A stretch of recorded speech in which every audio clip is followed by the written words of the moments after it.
Stay up to date with all that's happening with the new national party, NNP. Send us a message via text or WhatsApp on 405-8683 with your name, email, and constituency. Stay in the know with NNP. Get updated. It's coming. It's coming. It's coming. It's coming. It's coming. It's coming.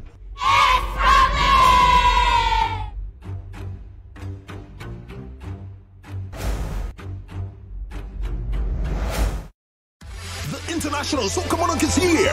Friday, March 1st. For the first time in our nation's history, 5 of our soca stars are in the finals. Fantastic Friday. Who's talking and where you from? Grenada, our boys are in Trinidad. Who can't make it down? We'll be heading to the Bush Asia playing field for the International Soca Monarch Finals viewing party. One big venue, one large flat, viewed by thousands on one massive screen, coming through a concert-ready sound system, putting you in the center of the action, as if you are actually there.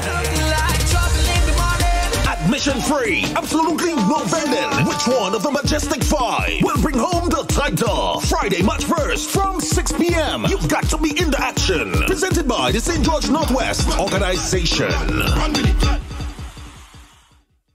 Tomorrow's future is here today. Friday, April 5th. Kirani James Athletic Stadium. National Secondary School Games. Run, throw, jump. National Secondary School Games 2019. Your games, your future.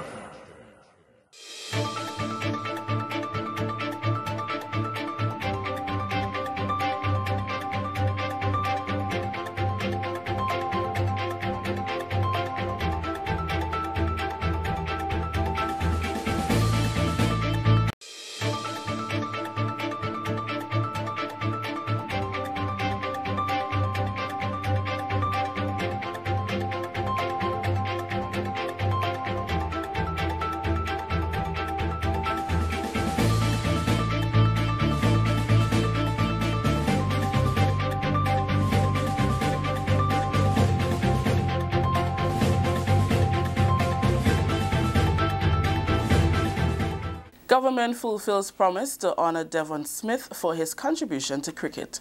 We'll have details to this story and more in the National Report.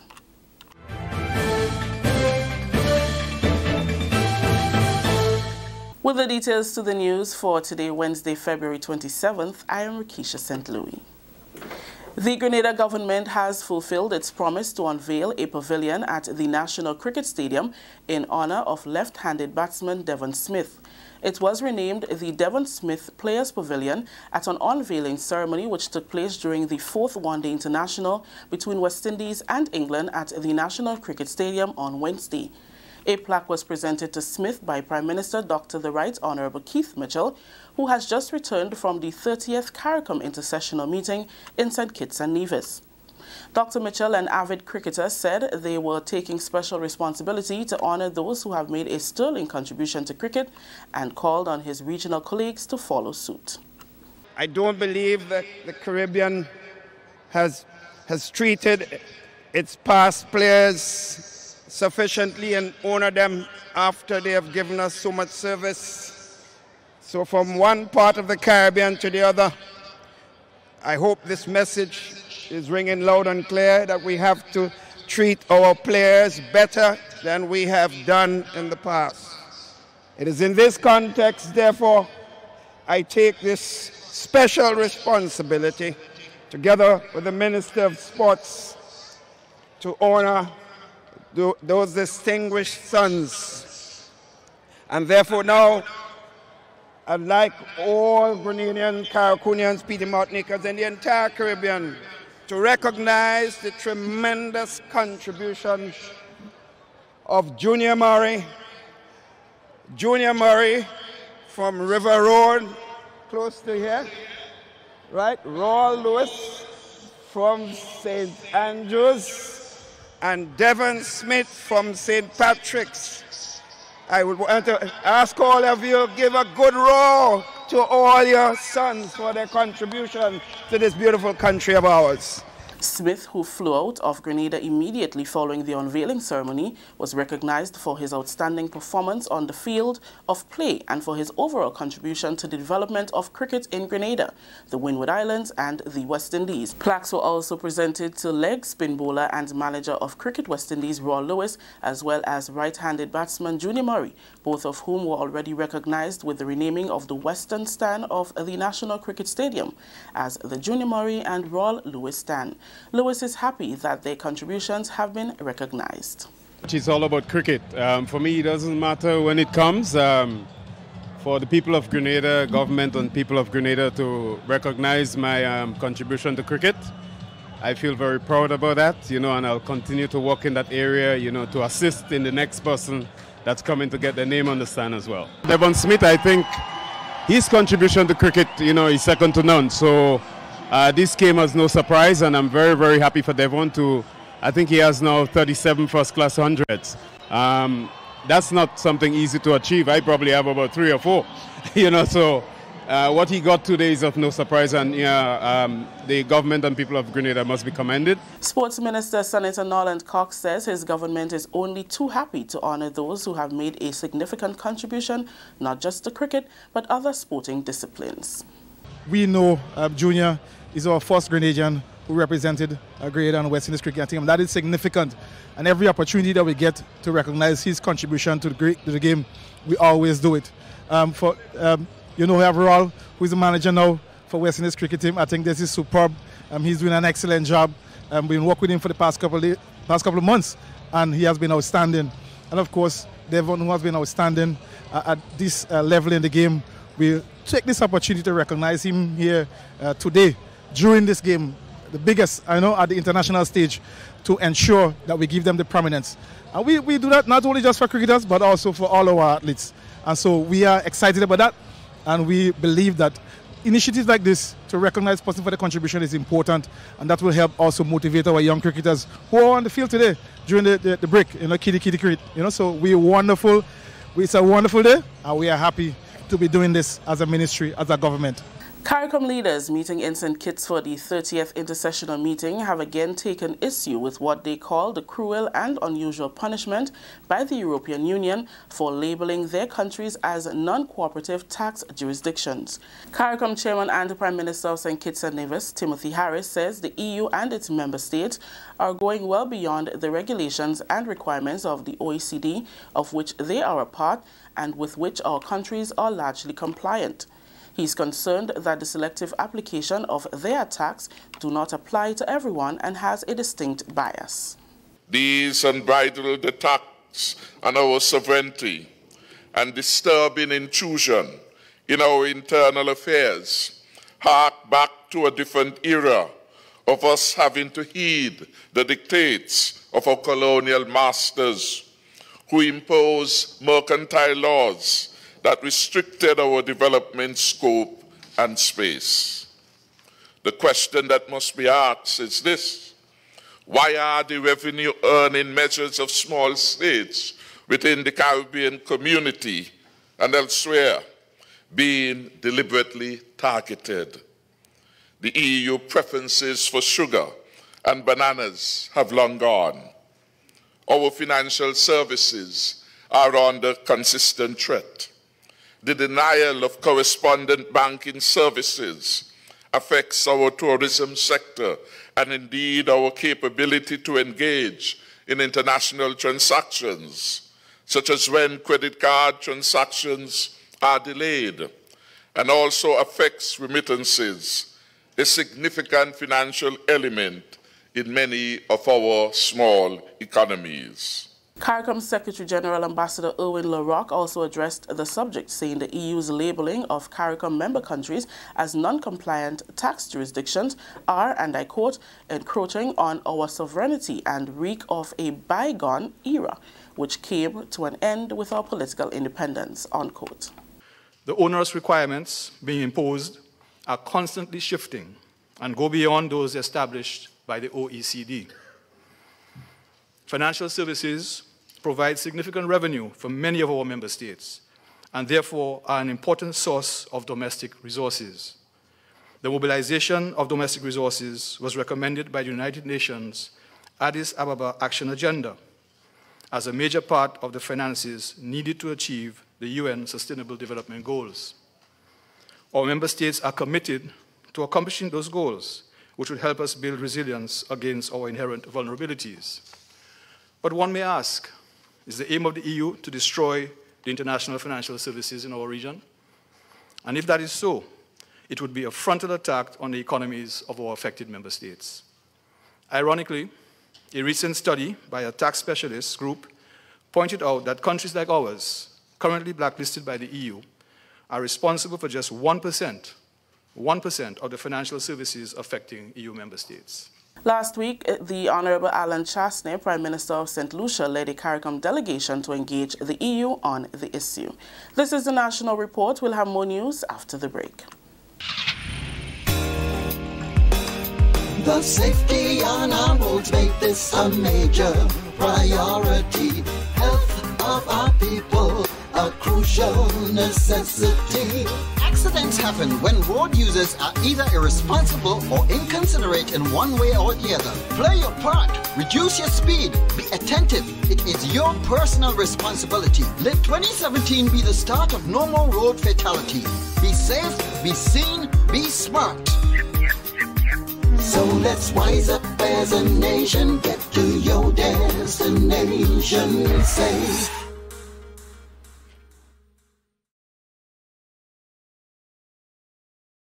Welcome back. It was an evening of pure mass and culture as everything Grenadian was on show during the Taste of Spice event organized by the Grenada Cultural Foundation and the Spice Mass Corporation. The cultural event was held as part of activities to market the Pure Grenada brand during the fourth one-day international series between England and West Indies. The carnage came alive on Wednesday with jab jab, shotney, Shakespeare and fancy mass, local cuisine, still pan music and performances by local artists, all displayed for locals and foreigners. Here are some highlights. In case this is your first time and you wonder what's coming across there right now, it's called jab jab.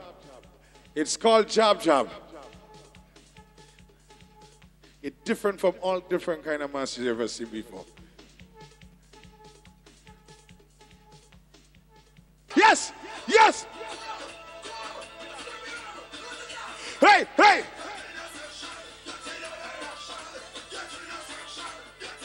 What everybody? Tonight, la poetry tomorrow night. Evoli tonight, la poetry tomorrow night. Evoli tonight, la poetry tomorrow night. Evoli tonight, la poetry tomorrow night. Evoli tonight, la poetry tomorrow night.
You play your part and you still playing your part. Yes, I love you for me.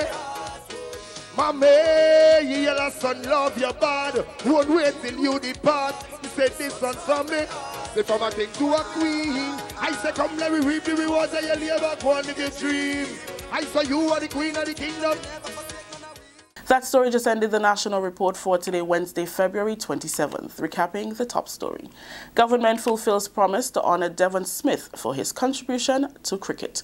On behalf of all those who made this newscast possible, I am Rikisha St. Louis saying thank you for joining us. Until next time.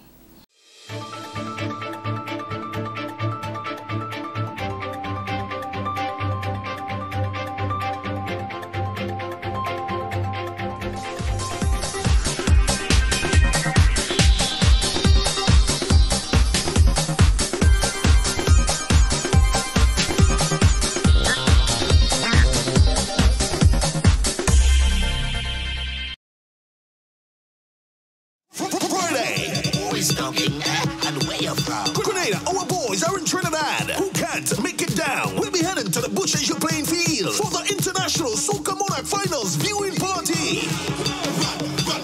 One big venue, one large vat, viewed by thousands on one massive screen. Coming through a concert-ready sound system, putting you in the center of the action, as if you are actually there.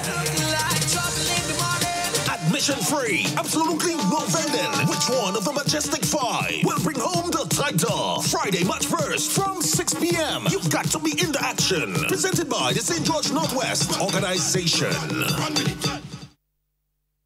And yes, indeed, yes. So that's the International Soca Monarch viewing party. It's going to be held at the Bushes You playing field tomorrow.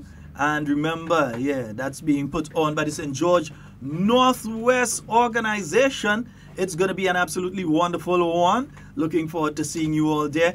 As of 5 Grenadian acts, 6 persons in total, and 7 influenced, because Blacks kind of singing a Grenadian produced song. And so, yeah, so that'll be at the International Soca Monarch tomorrow. In fact, a while ago, you're hearing that tune was actually by Mr. Legs. That's his tune for the yeah, I think that's the tune for Mr. Legs. That's Mr. Legs' tune for tomorrow night. Yeah, touch a piece, yeah. Touch a piece. Mr. Legs, let's go. All of the girls who can wine and messy and raise your hand, my girl. All of the girls. I think the name of that track is Whining Challenge.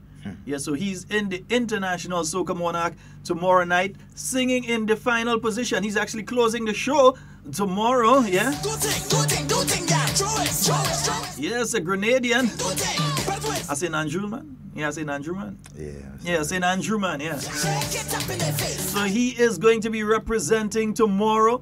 And we also have in the International Soca Monarch singing in the first position, Grenadians opening and closing. They say, so it is in the beginning, so shall it be in the end. All right. You sure it's an International Soca Monarch and not a Grenada Soca Monarch going on? Nah, don't get them Trinidad foot to run. Don't cut that money track. So we also have, our reigning Soca Monarchs here in Grenada. They'll also be participating. Yeah. Dude.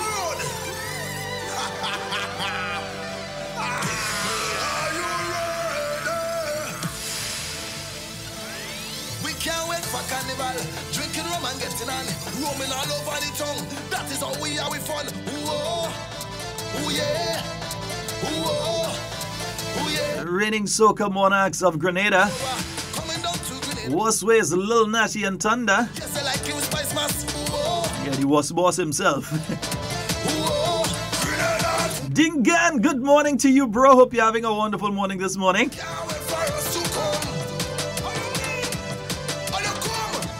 Then we have a guy here, former road match winner, former Soca Monarch winner, Killer. I think he had to try Calypso. That would be interesting to see Mr. Killer sing Calypso. Okay, so yeah, it'd be interesting to see. No, I want to see more and more the younger guys get involved in the Kaiso. Lil Natty and Thunder, they used to sing Kaiso and thing as children. You know. Well, I know for Lil Natty, I'm not sure for Thunder. But I know Lil Natty. Talpree, could get back into that. Yeah, Talpree tried it back in 2009. That's right. He got into the Calypso. Shortpree got into the Calypso as well. Did an excellent job.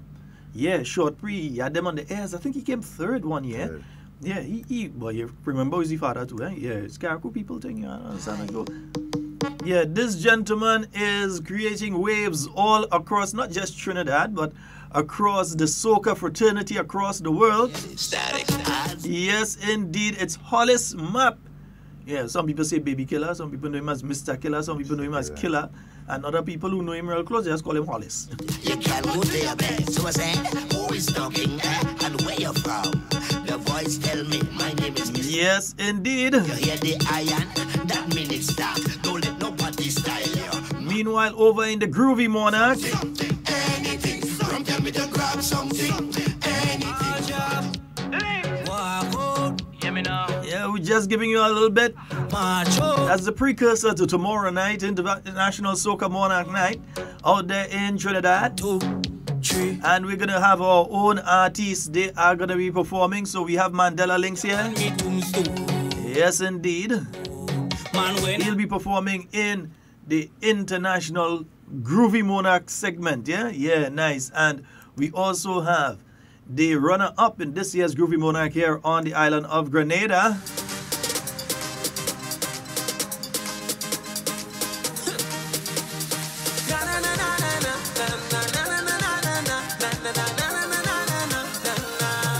So all our support to the Grenadian artists, huh?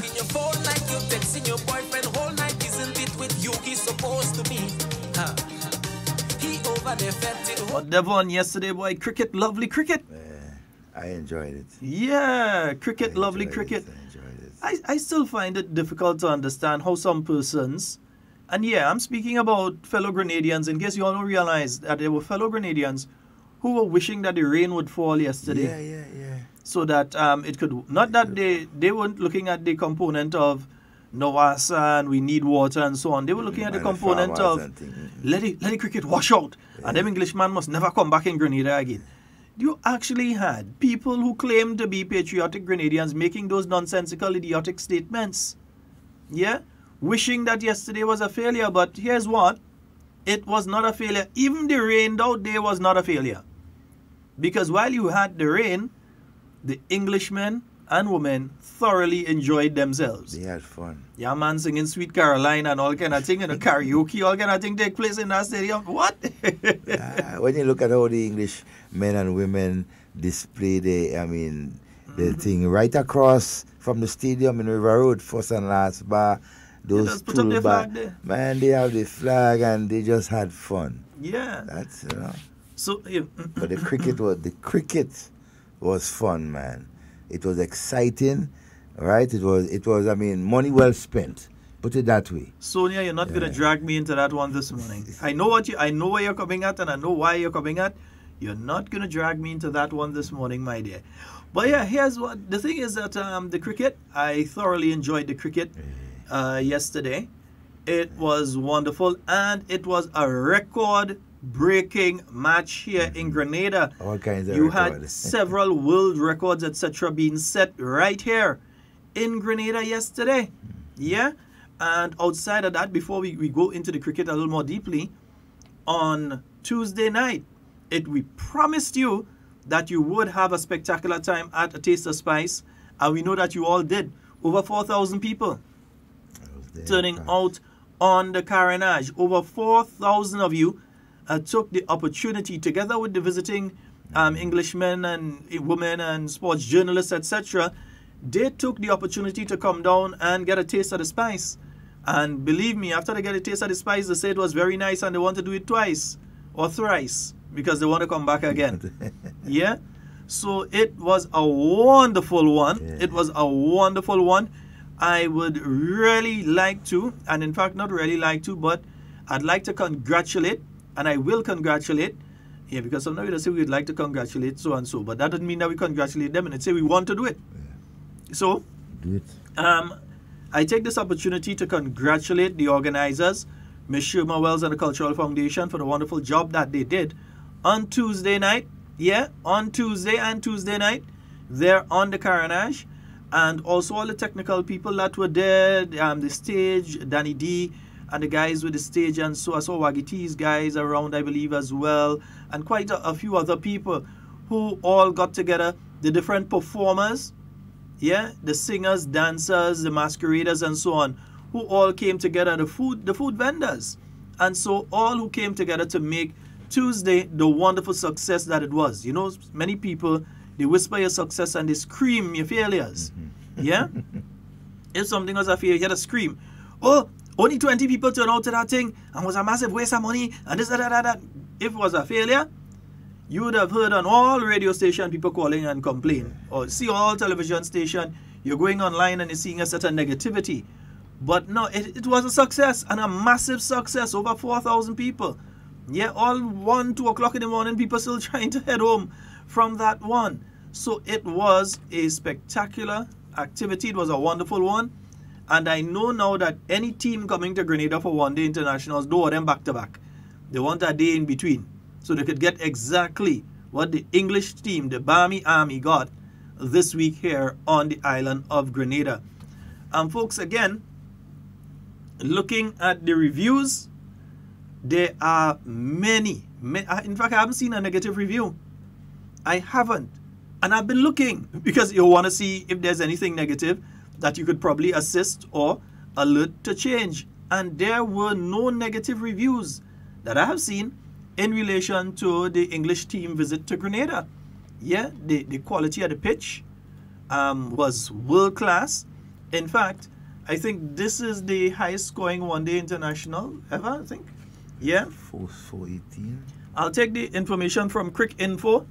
They have over 800 runs were plundered and over 500 of them in boundaries as 46 sixes rained down on spectators. Johnny Basto, 56 off 43, and Alex Hales, 82 off 873, got England off to a fine start, but it was Butler and Ian Morgan, 103 from 88, who really launched England's total in the stratosphere. Chris Gale then trashed 167 off 97 balls to keep West Indies on course, while an 88-run partnership between Carlos Brathwaite and Ashley Nurse for the 7th wicket had seemingly put West Indies on course for the most famous of victories, with just 30 runs needed for the last 3 overs. Then we know what happened with the bowling day, boy. What? Yeah, that was, whew, yeah. But this ludicrous game, and they say ludicrous because it was just amazing to see what was taking place there, had one more ludicrous twist as Morgan boldly turned on his leg spinner Adil Rashid, who had been utterly demolished by Gale earlier in the piece, and it proved a master stroke.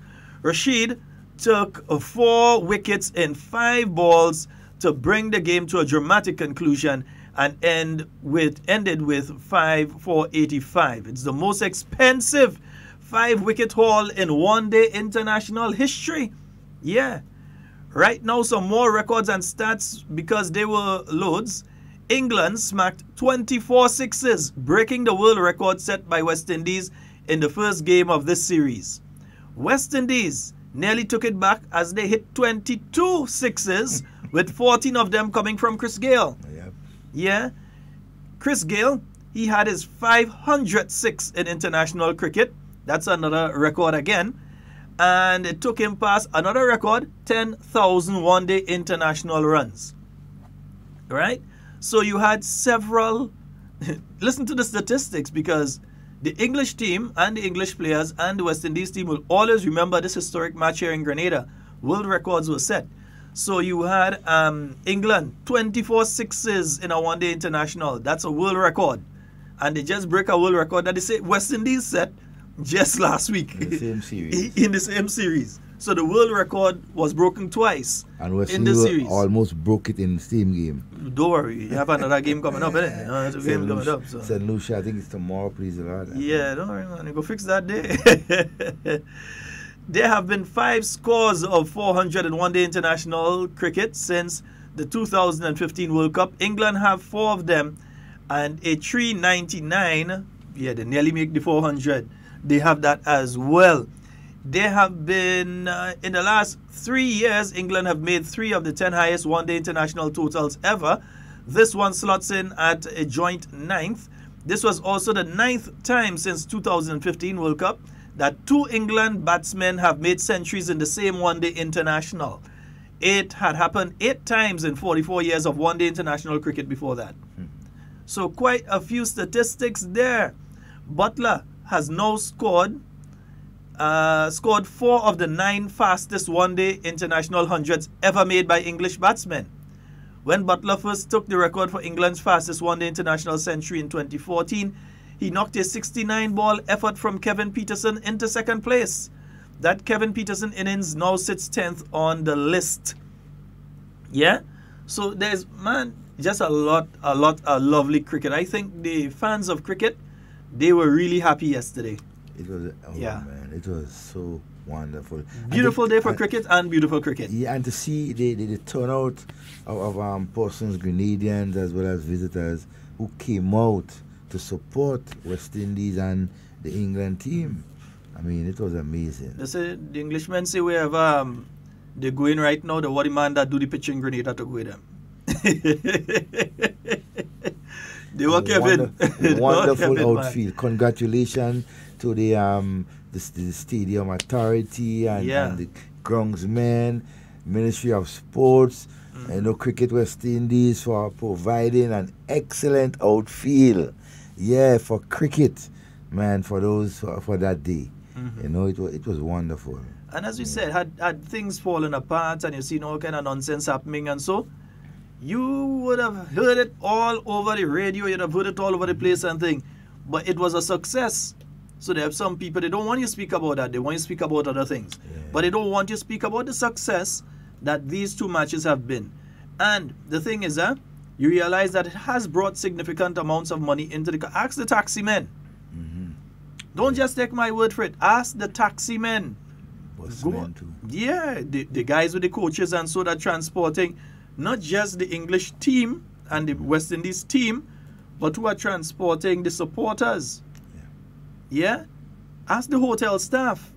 Ask the restaurants and the bars, especially in the south of the island. Ask them. And some of the other venues around the island, like the Sulphur Spring and so on, who on the rest day and so on, these individuals went around the island too. And we're not just speaking English visitors here, because I know of at least 40 Grenadians that came home specifically for cricket. Well, cricket/kayak mass. Yeah, so they came for cricket, and this morning they jumped the Osprey. Yes, I know some are listening on the Osprey right now, beating water going up. Yeah, so quite a few of them, they jumped the Osprey this morning. In fact, I passed by the Osprey there to drop a friend of mine, and the boat was rammed. I watched it go outside, and it was... You find he hanging low? Yeah, he hanging low. When he does ride better, don't you understand? Yeah, when he does ride better. Well, for some people, I know he does never ride good for me. Huh? That's how for me. But all in all, man, cricket yesterday was the high point. Grenada was the spotlight. Grenada, congratulations, Grenada. I think you've done an excellent, nothing, but I know that you've done an excellent job. And Grenada was prominently featured during that match, yeah? It was prominently featured. If you're looking online and or via television on the networks, you're seeing Grenada was featured prominently. So it's a good one. I have one gripe though.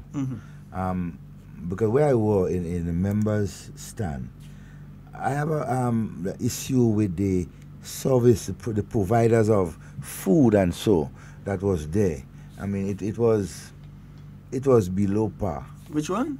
In the members stadium, right below there were only two persons. I mean, providing food to eat there, right? And then you had one or two others with drinks, and it was. I mean, the service there, it was really poor. And I mean, in future, right? Those of you who are putting up to to provide that service. So, I mean, we must do much. We must provide a much more efficient, right, timely service for persons and so, especially when it's thing to eat, you know. So he just vexed because he does eat vegetables and thing, and only probably only had. No, I get fish and thing, you know. I get fish, but when you look at the length of time and how it was done, it was, you know, I stood there and I look at it and listen to the comments of persons and so, and it was. I mean, it was not honestly. And I'm not hiding, it was not the food. Yes, it was good, but the service itself, it was not, they're slow. They I mean, persons had to stand there. I mean, I stood there for almost 3/4 of an hour, Sheldon, and not to say it had a crowd of persons, right? 50 or 60 persons. It was only about 15, 20 persons, and I mean. And that was before the interval, eh? That was before the interval, while England was still batting. Yes, WeiVybz. Zingo is down here, WeiVybz. Zingo was in all his national colours and flavour and favour yesterday at the National Stadium. He was there Monday as well, and yesterday as well. But as we're on cricket, though, remember the Docks Challenge Trophy? The competition continues this weekend in all 3 zones. So, competition in the Docks Challenge Trophy. There are going to be 1, 2, 3, 4, 5 matches taking place this weekend, God's willing. And let me just give you a rundown of the matches that are going to be taking place in Zone 1. And just for your information, Zone 1 contains St. George Northwest, St. George Southeast, St. George South, Town of St. George and St. George Northeast. So the matches for this weekend are St. George Northwest versus St. George South. That's at the Beaujeu playing field. Town of St. George versus St. George Northeast at the River Road playing field. Both matches due to start at 2 p.m. Zone 2, that's St. Andrew Northeast, St. Andrew Northwest, St. Andrew Southeast, St. Andrew Southwest, and St. David. Their matches for this weekend in the Docks Challenge Trophy this Saturday are St. Andrew Northeast versus St. Andrew Southeast. That's at the Hope playing field. St. Andrew Southwest versus St. David at the Union playing field. And in Zone 3, St. Patrick East, St. Patrick West, St. Mark, St. John, Carriacou, and Petit Martinique. Well, you can't interfere with Carriacou this weekend. So, one match in Zone 3, that's St. Patrick East versus St. Mark at the Hermitage ground, right? So that's going to be taking place this Saturday. All matches due to start at 2 p.m., I believe. Yeah, 2 p.m. for all the matches. Again, St. George Northwest versus St. George South at the Beaujeu playing field. Town of St. George versus St. George Northeast at the River Road playing field. St. Andrew Northeast coming up against St. Andrew Southeast at the Hope playing field. Then St. David take on St. Andrew Southwest at the Union playing field. And St. Patrick, they come up against St. Mark at the Hermitage ground. I wonder if Coppers, good morning, sir. Yeah, man, I hope you're having a wonderful morning this morning. Morning, dudes. I see you there too, and Depot. Good morning to each and every one of you. Yeah, you know, you all know I love you, right? Nice, great, nice. Yes, indeed. So, matches in the Docks Challenge Show. Devon, I don't know if you're going to be able to head to any of them this weekend, man. Well, no. Duty may call. Yeah, duty call. Yeah, last week I was able to make the one at the Grand Mall playing field. I was able to make it to Pearls, and I was able to make it to River Sally. Yeah. This week I ain't too sure. This week, don't count on it. I ain't too positive you are going to see me at all of them heading around this weekend. But you could open the phone lines as well. It's a wonderful Thursday. And, it's a beautiful, beautiful Thursday morning. And folks, remember, tonight, Queen Show in Carriacou. Yeah, it's Queen Show night in Carriacou tonight. So those of you that are up there in Carriacou, you can head on out to that activity. Also, those of you that want to head on up to Carriacou, remember, just check the Osprey this evening. Jump the Osprey, head on up. Queen Show night tonight. So the Osprey is making another trip. I believe the Osprey is heading up tonight. They have a changed schedule. They have a changed schedule. I'm not seeing the schedule in front of me right now, but they have a changed schedule. But Devon, as we're speaking sports as well, and culture and all of that, just to remind folks, it's coming up as well. Since we're talking about zones and all kind of thing, yeah, the secondary school sports, the National Secondary School Games, that is coming up. So, remember, Wednesday, the 6th of March, that's next week Wednesday. That is going to be the Southern Zone. So they are going to be at the Tantine playing field. So that is taking place next week Wednesday at the Southern Zone. That's the Tantine playing field. So that's the Grenada Boys Secondary. How the guy does say it when he doing intercall? Grenada Boys Secondary. So the Grenada Boys Secondary, along with the Presentation Brothers College, Anglican High School, St. Joseph's Convent St. George, Boca Secondary, Westerhall Secondary School, Wesley College, Westmoreland Secondary, and J.W. Fletcher Catholic Secondary. So they are in the Southern Zone. That's going to be taking place at the Tantine playing field this Wednesday. That's Wednesday coming up. Yeah, Ash Wednesday. After you get ashes and thing, you head on down to the Tantine playing field. No, go and get ash first. Get your ash first, right? So you get your ashes, and then you're heading down to the Southern Zone, because what they're doing is they're having the zonal games, and then everything is going to coalesce on Friday the 5th of April at the Grenada, well, not the Grenada Nationals, in Kirani James Athletic Stadium. That's going to be on the 5th of April, the National Secondary School Game Finals. All right, on the 15th of March, let's go to the 15th of March, the Western Zone. They'll be at the Cuthbert Peters Park in St. John. That's going to be the MacDonald College, the St. Mark's Secondary St. John's Christian Secondary, St. Rose Modern Secondary, and the Happy Hill Secondary. So they will be, so McDonald College, St. Mark, St. John, St. Rose Modern, and Happy Hill, they will all be in action on Friday, the 15th of March at the Cuthbert Peters Park. Then there are two individual ones that are going to be taking place on March the 22nd, Friday the 22nd of March. Yeah, two individual games are going to be taking place that day. In Carriacou, they'll have enough time to recuperate from Carnival and everything, so they're down to the 22nd of March. You're going to be having the Hillsborough Secondary versus Bishop's College at the Carriacou Mini Stadium. Yeah, and you know Team Carriacou is always difficult to deal with. Next thing, Team Carriacou, you see one of the Carriacou schools come down and just sweep the boys or sweep the girls, you know. Yeah. Then you have the Eastern Zone will always also be taking place on the 22nd of March. And there you will have the St. Andrew's Anglican Secondary, St. Joseph's Convent St. Andrew, St. David's Catholic Secondary, Grenville Secondary School, Grenada Christian Academy, and Grenada SDA Comprehensive. They form the Eastern Zone, and they will be in action on March the 22nd. Then, folks, remember, everybody's coming down on the 5th of April to the games at the Karani James Athletic Stadium. So we'll be giving you more information as the time draws closer in relation to that activity. And we open the phone lines, 440-7377 and 347-329-3101. The Royal Grenada Police Force, Devon, the women of the Royal Grenada Police Force on the 16th of March at the Grenada Trade Center, they have Shine 2. That's the police women live in concert. I've seen them practicing extremely hard. So folks, come on out and support the women of the Royal Grenada Police Force as they have Shine 2, police women in concert, 16th of March at the Grenada Trade Center. Price of admission only $40, and they start at 7 p.m. sharp. Military time, 7 p.m. Military time don't say 7 p.m. They say what? Oh, how much hours? 1900. 1900 hours? Yeah.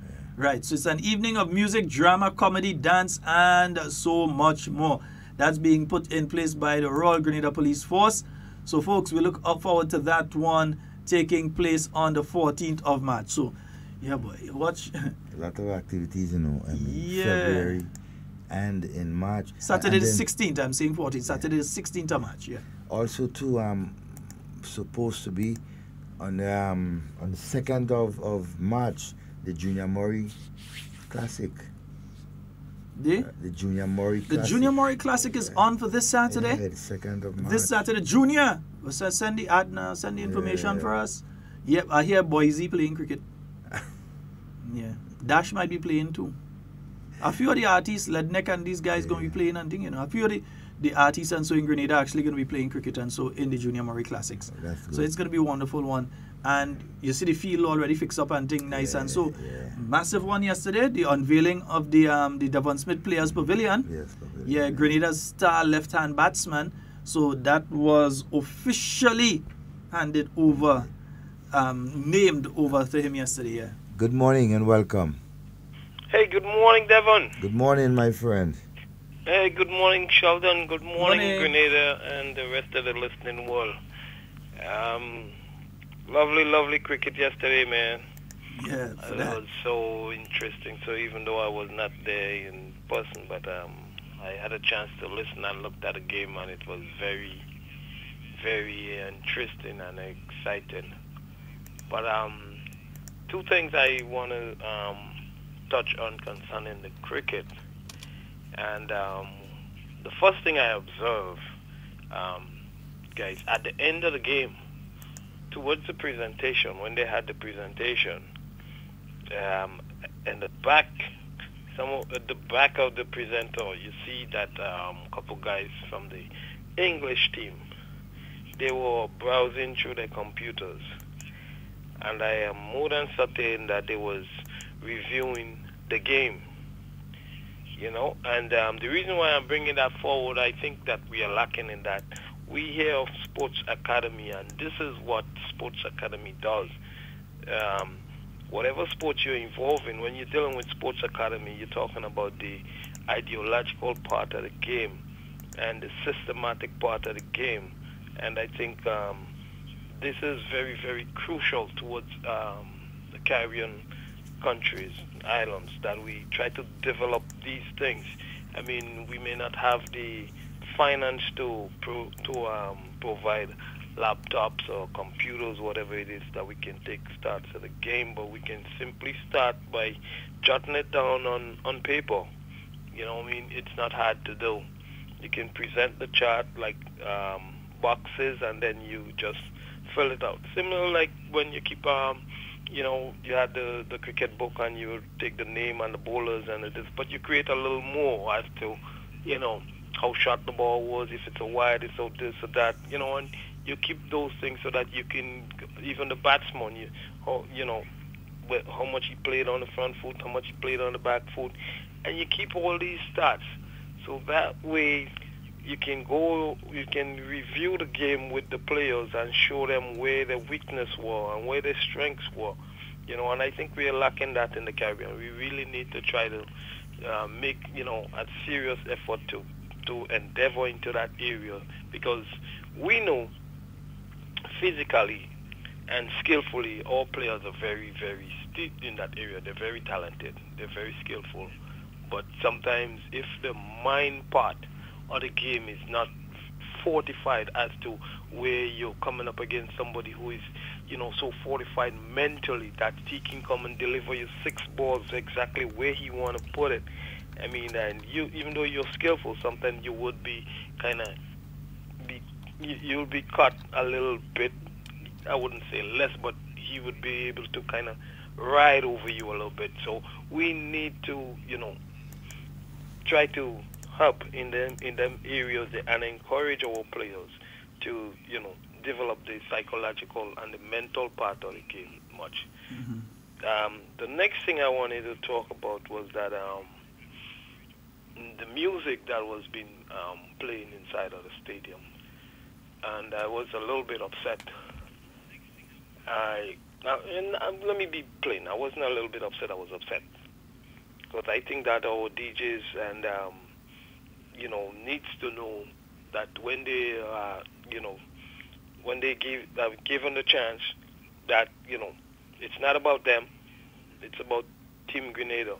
Because even though we were playing cricket in Grenada, but I mean the whole atmosphere was basically Team Grenada, and in my opinion, and not just my opinion, you know, Grenada music was not highlighted, and we need to understand that we need to promote our own. There's a saying like this: if you don't hold your own up, who's gonna hold your own up? You know what I mean? So I mean, I listen, and most of the songs I'm hearing, quote unquote, foreign music. I mean, no segregation, no nothing, but at times we have to promote our own, especially when you're on your own soil and you're not promoting your own. That wasn't good. So to the DJ, I hope he's listening.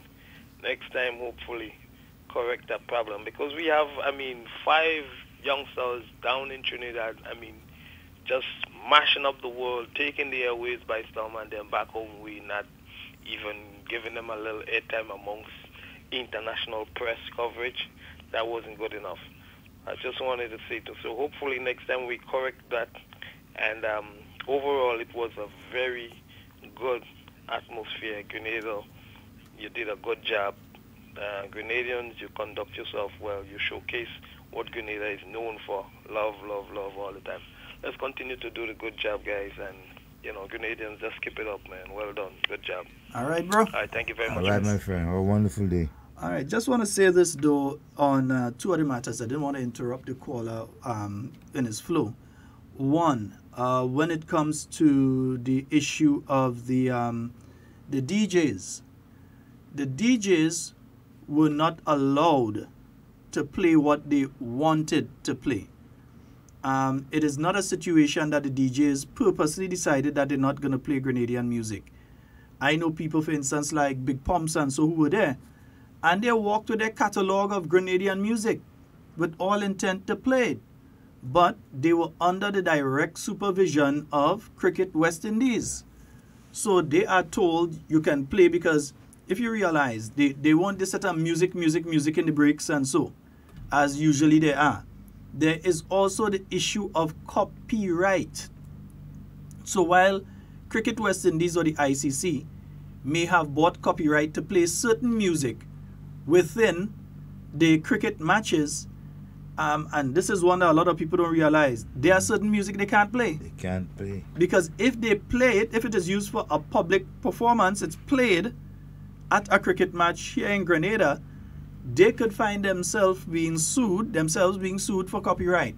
So they have a specific list of music that they are allowed to use. You may find that, yes, a lot of it is foreign music that they are allowed to use. There may not be copyright issues with many of the Grenadian tunes. Yes, that's a fact. They may not have copyright issues with many of the Grenadian tunes. But it was not up to the DJs. The DJs were hired, but they were given instructions. As in, these are what you play. This is when you play. This is the volume you play at. They were strictly directed as to what they could and could not do, and when they could do what they wanted to do. So I would not blame the DJs for that aspect of it. The caller also mentioned the review part of cricket. I can tell you this, they do have a review aspect of it, because in modern sport, that is an important aspect. If you're a boxer, back in the days, even with the VCR tapes, they used to take your tape and you put on, and you look at a guy fighting style, and you realize, okay, every time he jab, he drop his left, so that side is unguarded, so you tease him so that he drop his left, and then you game a lash on that side, that sort of thing. So that you review a person's fighting style if it's boxing or martial arts, or you review a person's bowling style if it's cricket, or their batting style if it's cricket, so that you know how to catch that person out, how to get them out. You realize that they have a specific something that they do when they're batting, a specific way that they go at the ball and so on. Yes, the English have become masters of that. So they review and all this kind of thing. But in the same token, Team West Indies does do it. It's not something, as Deepa was saying earlier, it's not something that you do out in public. So it's not like you're going to see the match finish and you see all the West Indians sit down there going over their laptops and thing and checking that. But they do a review. So they realize, okay, we could get this guy out if we send in a spinner, because we realize that he can't play against spinners. Or realize that this guy is a left-handed batsman, we need to send in this person to bowl to him and that sort of thing. So they do review. Team West Indies do review. I know that years ago they did have a psychologist that worked along with the team in sports psychology. That's Dr. Rudy Webster. I haven't seen Dr. Webster for a while, but Dr. Rudy Webster, I know that he did work with Team West Indies for quite a while as a sports psychologist. I'm not sure who they have attached to them right now, but I can tell you that the team manager is a Grenadian, is Roy Lewis. Yeah, and doing an excellent job too. We have a call online. Good morning and welcome. Good morning, and how are you? Not too bad. Right. How you doing? How you like the cricket? Oh, the cricket was exciting. Even if we lose, we win the Fed. We lose the match and win the Fed. But with me, I would, because when they spin, when West Indies and England, they spin the coin, West Indies win, and they had to, I would have go and bat. But they send England and bat, and that is the mistake they make. I will say, I will see. They spin the coin, West Indies win as they spin it, they have to go and bat. But they send in England. I would not send in England at all. I would have go and bat and let England get score to go behind. But you see, this is usually based on several factors, eh? It's not just the flip of the coin, you know. This is based on several factors as well. What happens is that individual captains. Yeah. And so they would take a proper look at that pitch. They would walk around that pitch. You'd see them come out early up, and they take a look at the pitch and that kind of thing. And they make their decision based on that. If the pitch is carrying a lot of moisture, if they find it's a batting pitch, or if it's a bowling pitch. Yeah. And they make their decision based on that. But what you had yesterday was no matter which team went in first to bat, it was blows, because look at that. They made 400. It was good, you know. I didn't say no, we understand. But I one day go in and bat first. And let West Indies give them road so go behind. Yeah, I know. Because you see what really happened. England tell themselves they coming down in the West Indies to pull out West Indies. So when they give them runs now, the fella now wicket fall when he have 100 runs, and then he out. So when they have 100 runs and the fella out, shortly the other one out. Yes. So then they know what they coming to meet, what they coming and do. So that's what happened. But I ain't lying to say that fella make runs for West Indies. He and Gale, the other guy. Chris Gale. Braffett. And Braffett, yeah. Yeah. They make runs. Glad as they think, but I didn't like when they send England and back. Okay, my dear. Okay. Well, so have a good day. Same to you, mommy. You enjoy the rest of your day. All right. And the thing is this, it's based, as I said, it's based on the captains would walk on the pitch and they would make a decision. They'd say, okay, if we win, fellas, we're going to bat first. Or if we win, fellas, we're going to bowl first. And it's based on that. But to me, it didn't make much of a difference yesterday because both teams had an excellent batting time yesterday. Over 800 runs the bowlers at the Grenada National Stadium yesterday. One of the highest totals ever in the history of one-day internationals. And bowlers and them got beat down. Bowlers on both sides. Until until the spinner came in later on in the West Indies. Just think about that. Decimate the West Indies lower order. 46 sixes in a game, you know. 46 sixes in a game. Yeah, it says something about the quality of the batsmen and so on, the quality of the pitch and all of that. So the bowlers couldn't shine. Yeah, except the one who take the 5 wickets. Yeah, well, I mean, but he take 5 wickets, but for how much? 85. 85 or something. Let me make sure. He take 5 wickets for 5 wickets for 85. That was Rashid. Yeah. So I mean, there's not much you could have do there. Yeah. Good morning and welcome. Good morning, gentlemen. Hey, good morning, sir. Yeah, let me change the beat for a while. You hear me? Yeah, we hear you. Go right ahead. I know you would not really like to really mention that person, but I've been listening to our talk show host, our morning talk show host, right? Mm-hmm. And I see definitely, and all those who call that program, is a lot of haters. They are jealous, they are envious, and all the adjectives. And the thing is, whenever you try to make an input, he cutting you off and calling you the LNP and all kind of thing like that. And he making people feel that he's the best, you know, and no one else better than him. You understand? And I believe we must take on that guy, man. We must take him on. I'm really getting out too much. The thing is this, I do not think he's of the standard quality or moral stature to take on anything, because he's a waste of time, as far as I'm concerned. That's why I usually don't bother with the individual, because I believe that they are doing an excellent job of shaping up another 15-0. I ain't want them go nowhere. I want them stay right there on radio and continue to do exactly what they're doing in the same way they're doing it, because as long as that individual remains the mouthpiece of that organization and continues to act and operate in the way that they act and operate, the organization that they represent, they could tell you they're independent as much as they want, they lie. As long as they continue to do that, that organization will continue to have to pull a lawn chair and go and sit down outside the Parliament building to have a seat close to Parliament, not in it. That's what's going to happen. So I don't want them going away. Why would I want them go? I want them to stay there and say more. I want them to continue going exactly how they're going. But man saying not too much wrong things, man.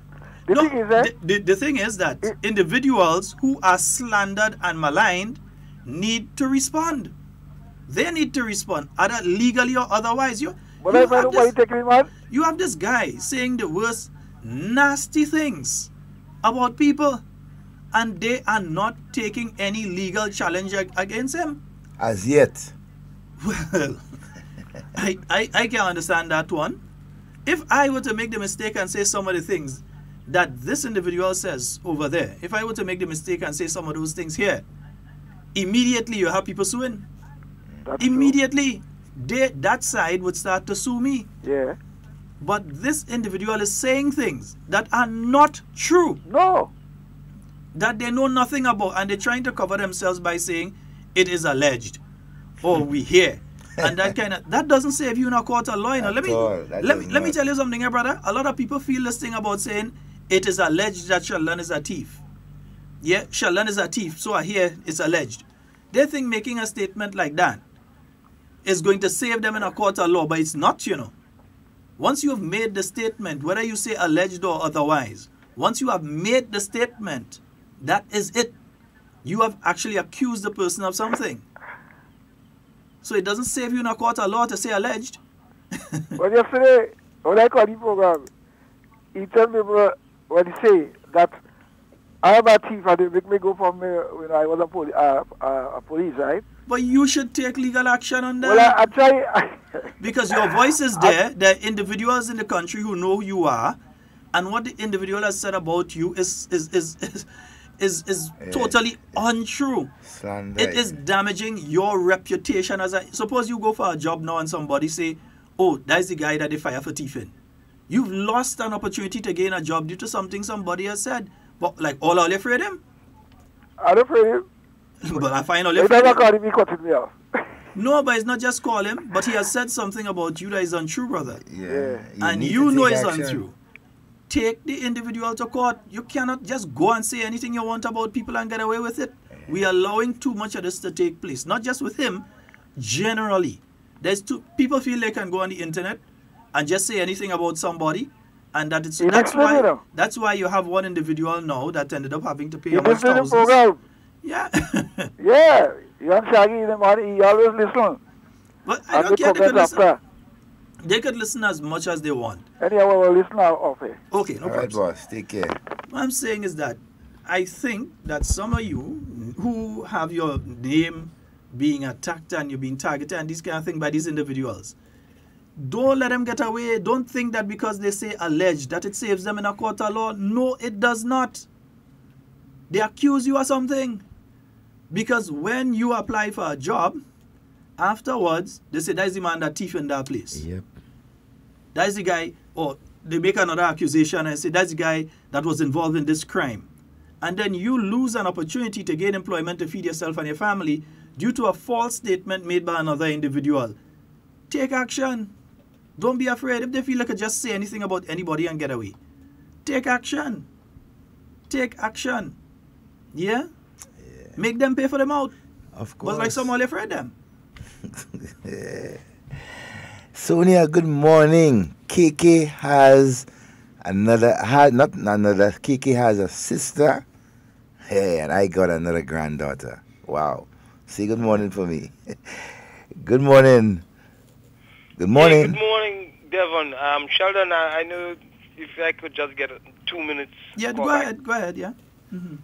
Yeah, Sheldon, concerning that individual, listen, that individual, I would call his name Kem Jones. Kem Jones has surpassed the issue of opposing politics, differences, And it has reached to the level now of hate. And that is what we need to speak to as a nation. Grenada is one of the most tolerable places that I know of. You can oppose just about whoever you want, whatever you want. You can say whatever. You can speak. Freedom of information is there. We have what? About in the teens number of radio stations, stuff like that. So we know that freedom of speech is not the problem. Okay, so it's not really what the individual is saying. It's the hatred. And, you know, in life, too many times we as human beings, the subtle things is what do damage to us. Because we sit back and we feel like, though, well, you know, he's just talking. It may not be now. It might be in our kids' lifetime, or it might be in our grandkids' lifetime, that they are left to face with the hatred that he starts spewing right now. So I think the time has come when the powers of Grenada need to pay attention to that individual and rein him in. People are going to say, oh, well, because he opposed, they're doing it. Listen, there are times you cannot worry about what people say. We must be foreseers and understand the damage that hatred can do. Because, I mean, listen, let us not forget what happened in Rwanda. Let us not forget that. And I had the opportunity to watch a documentary on what went on in Rwanda. And one gentleman was giving his life story of what he went through in Rwanda. He's a Hutu, and he married to a Tutsi. And they came to kill his wife, and they decided that they're going to chop her to death. He had 2 kids, and they started chopping her right in front of he and the kids. They had to stand there and watch. And he pleaded with them, and she was on the ground suffering. And he said, he called the guy that was in charge, and he said to the guy, please just shoot her and kill her. And don't let her suffer like that. And he said, no, she's not good enough for the bullet. And he asked him again, if I pay you, can you please just shoot her? And he said, how much you have? And he had to run inside and get out whatever money he could find and pay him. You know, that I'm saying this to say, this is what, when we allow things to fester and we allow people to preach those kind of hatred, this is the damage that it can do. And like I said before, it may not be in our lifetime, but we might be surprised. You know, like old people say, you're turning in your grave to know that we sit back and allow things like that to happen. You know what I mean? Mm-hmm. So I think we need to pay attention to that hate speech that guy is putting out there. Thank you very much, man. All right. And the thing is this, they attack especially specific individuals, and it's part of a broader plan. And we've said it here before. We know for a fact, I'm not saying alleged, I know for a fact that there is a grouping, including one of the former leaders of the NDC.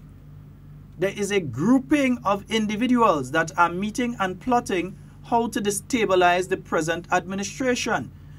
The plan has several prongs to it, several aspects to it. One, they're going to start culling the herd. You know what I mean by culling the herd? They're going to start culling their herd. There are certain people they're going to dump. I can tell you, because I've been reading the playbook. They are going to start dumping and cutting themselves off from different individuals within their organization over the next few months. There are people you're just going to find you ain't seeing them at all. You ain't hearing them at all, talking on their platform or talking on their behalf. They started the culling early up when they realized, well, where Jenny Rapier? That gone through, man. We certain other people with them. That gone through. You see how they've started the culling of the herd. They start purging the organization, and very soon too you might see some changes within the Senate. They might attempt. Well, that's a technical, but you know this is a technical one, because one, they have no legal right to any seats in the Senate. None. Legally, constitutionally, they have no rights to any seat in the Senate. The Governor General, of her own free will, Her Excellency, would have offered them Senate positions to recommend names for persons to place in the Senate. They sent in 3 names, 2 out of the 3 were accepted, and those 2 individuals now sit in the Senate. But you're hearing that there is a plot to remove them and put this lady, she's 60-something years old, Claudette Joseph. About 62, 60-something. Yeah. There is a move right now within the NDC to remove, especially, and I don't know what is the problem. They like old people. No, but you see, these are the people that talk about, oh, we're so into youth and they so care about youth and all kind of thing. And they are going to take out a young lady who is now the youngest. When she was appointed at that time, she was the youngest parliamentarian in the Commonwealth, right? The young NDC senator there, Karine James. Yeah, I finally remember her name. Karine James. They have the intention of removing her. They want to get rid of her from the Senate. Together with Ron Livingston. Me fighting no fight for nobody. I'm telling you what to expect. What is going to happen. There's the intention to get rid of her and Ron Redhead out of the Senate. Yes. To remove the 2 young people. Stifle views of young people. And one of the persons they want to take in is the 60-something-year-old Claudette. Oh, that's one of the persons that they intend to, old enough to be my mother. Yeah. Yeah, I'm that young. Old enough to be my mother. Sure not grand? That's one of the persons that they intend to put in the Senate. And I know, Claudette, you must tell us if you're really interested. If you are one of the persons that push in to get rid of Karine and Ron, to take their place in the Senate. You must tell us that. Yeah? As a young lady, she's starting off. She has a nice young career in politics and so. Because unlike the NDC, the NNP wouldn't upset with the young... I mean, yes, she's an NDC senator. If she says something and she's out of line, we're going to tell her she's out of line. But we're glad to see a youth get an opportunity. Grenada has future. When you see that, you know the future of our country looks bright. You ever hear them congratulate the new National Party for the young people that the new National Party has in the senator thing? But the young lady can give a perspective of a youth on various issues, but it seems as though while they're calling the herd, they want to call these 2 calves as well. They want to call them off from the herd. Say a lie. Say a lie. When people go see it for themselves and all they do it, because that would be their attempt. But the thing is, they could go to the GG and say they want to replace the representatives. The GG don't have to listen to them. No, not necessarily. Legally, she doesn't have to listen to them. Because remember, they don't have any seats. Yeah. So she doesn't have to listen to them. So they don't have a voice legally or to dictate who they want in the Senate. Yeah, she asked. You made your choice. Now live with your choice. She doesn't have to listen to you. She could decide, yes, I'm just going to do that and I'll listen to them and probably put 2 other people. She can, as well as she doesn't have to. There's nothing legally. How old, Deepo? Tell me, Deepo, you must know. Well, no. Not in that age group. Stay there, Deepo. Stay there and feel so. Tell us, Deepo. Ask her if she above the age of 60. Ask her if she above the age of 60. Yeah. The bottom line is this. I mean, come. They're making noise about Uncle Lou at GBN. Uncle Lou has reached the age for retirement, people. These are the same people that are talking about, oh, you're taking us at our old people and put in place, and you ain't giving young people opportunity. That's the hypocrisy of people like Randall Robinson. That's the hypocrisy of people like Ray Roberts. Yep. These are the same people that have been complaining that you're blocking up space. Oh, you're taking old people and you're putting them here. And you're taking old people and you're putting them, not late 50s, brother. From 60. 57. Check from 57 to now. Yeah, check from 1957 to now and you will see how old that is. Yeah.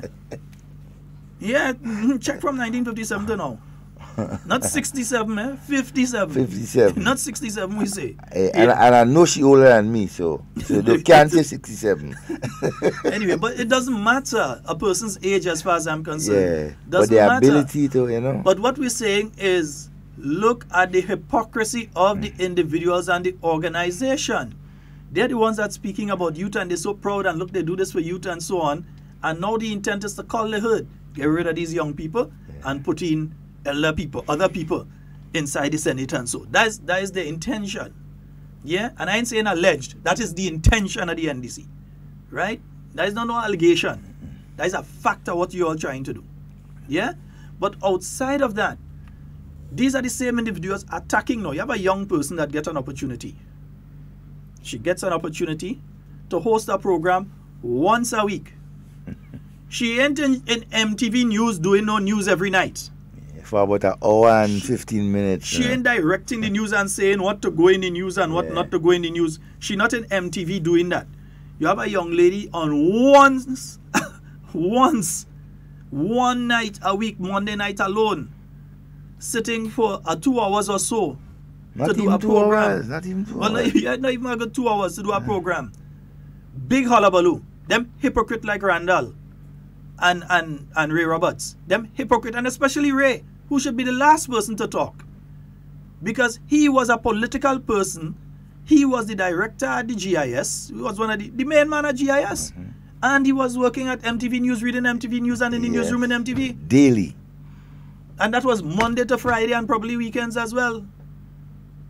So you know he would have some editorial responsibilities as to what could go into the news, what might stay out of the news and that sort of thing. And the type of questions he might just whisper to a journalist to go and ask those questions, Ria. Go and ask those questions, Siobhan. And knowing Ray with this kind of journalistic experience, and so, you know, he would... But you know what? We have never said and still are not saying that he was wrong to hold the position. No, the man is competent, capable. Who know what mortgage the man had to pay and so. So if he was holding the position and he was able to do the job, then all well and good. But don't be a hypocrite to come back now and say that it's wrong for somebody to do the same thing that you was doing, even on a lesser extent. You are a hypocrite, Ray. Nothing more, nothing less. You're a big hypocrite. Because if you have the ability to hold 2 and 3 jobs and you can manage and do it efficiently, then so be it. Your employer, I mean, they will glad to have that sort of resource on board. So, hey, we see no problem with that. Nobody hates, nobody's against Uncle Lou. Uncle Lou is one of my favorite journalists in Grenada. One of my favorite media personalities in Grenada is Lou Smith. I grew up here in Lou Smith. In Grenada and if Devon say he grew up here in Lou Smith, at the age Lou is now, so Lou is retired, he's out of GBN right now, right? That doesn't mean, I think they offered him an opportunity to come back in and do individual programs, right, for them and so on. The second son of Miss Smith. Yeah, so he has an opportunity. They have an opportunity now to bring in a young person to do the program. But you know the problem is that grouping, that NDC, not executive grouping, but subgrouping that's meeting and planning the culling of the herd are also planning how to manipulate the media. So you hear a constant story being put forward by the ranks of the NDC now. It's a constant story that you're hearing every day they're pushing now. You hear the story, Devon? Oh, GBN bias. You don't see who they're bringing there? And don't listen to MTV because you see who they? Because they want to be the ones that control the story, the narrative of what comes out. They want to be in control of all the media houses. They want to be able to get MTV News to only cover what they say and don't cover what government say. Don't cover any responses to anything that the government is saying and that sort of thing. They want GBN, the reporters there, the newsroom there, the on-air personalities there to take a biased pro-NDC perspective. And if they try to be balanced, as they are being, if GBN tries to be balanced, or MTV News tries to be balanced, as long as you're not supporting them, they have you anti. And folks, you all out there know that. Because some of you are not supportive of the New National Party. You may support principles of the New National Party. You may support other aspects of things that the New National Party do. You may like individual candidates. But that doesn't mean that you're a New National Party supporter necessarily. But you know what? From the time the person in the NDC realize you're friends with a Devon Romain or a Sheldon Scott, you are NNP. Them all NNP and them. And you hear them.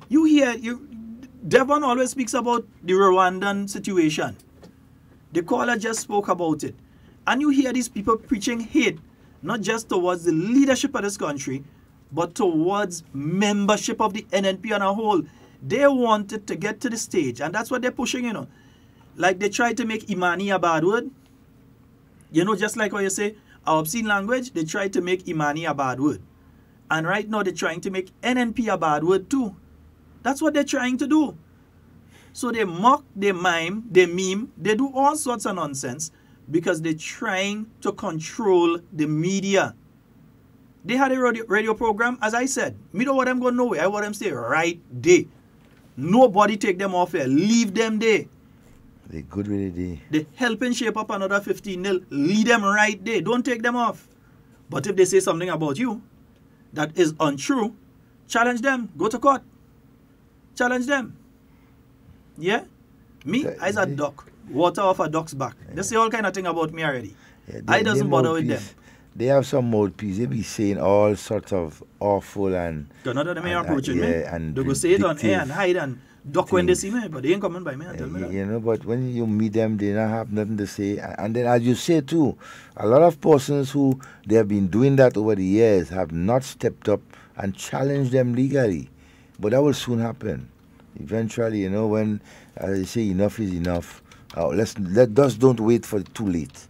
You know, you see, the thing is that when you want to say something of someone, have your facts, right? Get your facts and say, look, this is what it is, and not what you hear or not what you think. Don't make allegations and figure, you know, that could save you. No. Get your facts. That's what we do here. If we don't have the facts, we don't mention it, right? Because, I mean, that is not good. And not just, I mean, you're maligning somebody, but you individual, as an individual, you know, you must set examples and so for others to follow. You know, but hey, as you say, that particular individual, he has a way of saying things about the Grenadian people, the leadership of NNP, and so on, and just a wide cross-section of the Grenadian people. He has no respect, right, for the general population of this country. And yet for all, right, I cannot understand that yet for all, you have persons supporting persons like that financially to continue to do this foolishness.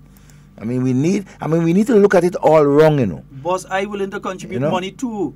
I helping NDC go for another 0. I am willing to give a 10 to help them stay at 0. I don't mind giving a 10 for them to stay at 0. I have no problem with that. Because until they get to the stage that they decide to display some sort of decency when they're dealing with issues and so on, and to disavow themselves totally of these sorts of individuals, I will continue to help them stay there. If they want to stay in that position, no problem. Devon, give a 20 to help them stay at 0. You know he's going and beg tomorrow. You know he's pledged tomorrow. No, he end the month gone already. Today's the last day. Yeah. So tomorrow is begging day. Oh, he started to beg all year on. Start to beg this morning? Last week? Last week, only before people go cricket and... I hope they're paying taxes. we will soon find out. I hope they're paying the taxes. Yeah, I hope they're paying 440-7377. Look. And 347-329-3101. You have an elder person like Cammy, who is there on the terminal, who there's a legal thing that says this individual shouldn't be interfering with Cammy. There is a bond that this person's supposed to be not interfere with Camille Teresa Scott, isn't it? They're not supposed to interfere with her. Camille Teresa Scott, they're not supposed to interfere with her. But they continue. But they're joking her because they want her to come and say something now, or they want her to attack them now and say something so that they could go in court now and say, oh, she this and oh, she that and all kind of thing. The lady doesn't bother with you. She doesn't call your name. She doesn't have nothing to say about you. She doesn't interfere with you, all kind of thing, but you're interfering with her. What that for? What that for? But then again, when you listen to the individual, he basically continued to repeat himself over and over and over. You understand? Every time. He's not educating the Grenadian people. He's not giving them facts. He just continue to malign people over and over and over. I mean, does that really make sense? But hey, you know, those who support, and I listen, and trust me, I do listen. And I listen for my own personal reason, because these guys, they slip and they say so much wrong things about people that, you know, eventually you need to take action against them. All right? And stop thinking about, because I keep on mentioning the situation about this whole Rwanda situation, where this particular radio host went on the air and incite violence, create, problems and confusion within that country, right? Cause persons to murder persons, shoot and chop up and all these type of things to people because of the hatred he incited on the radio. You understand? We have to be mindful and careful of that. We have a call on. Good morning and welcome. Under the nutmeg tree. Under the tree, my brother. Why you go?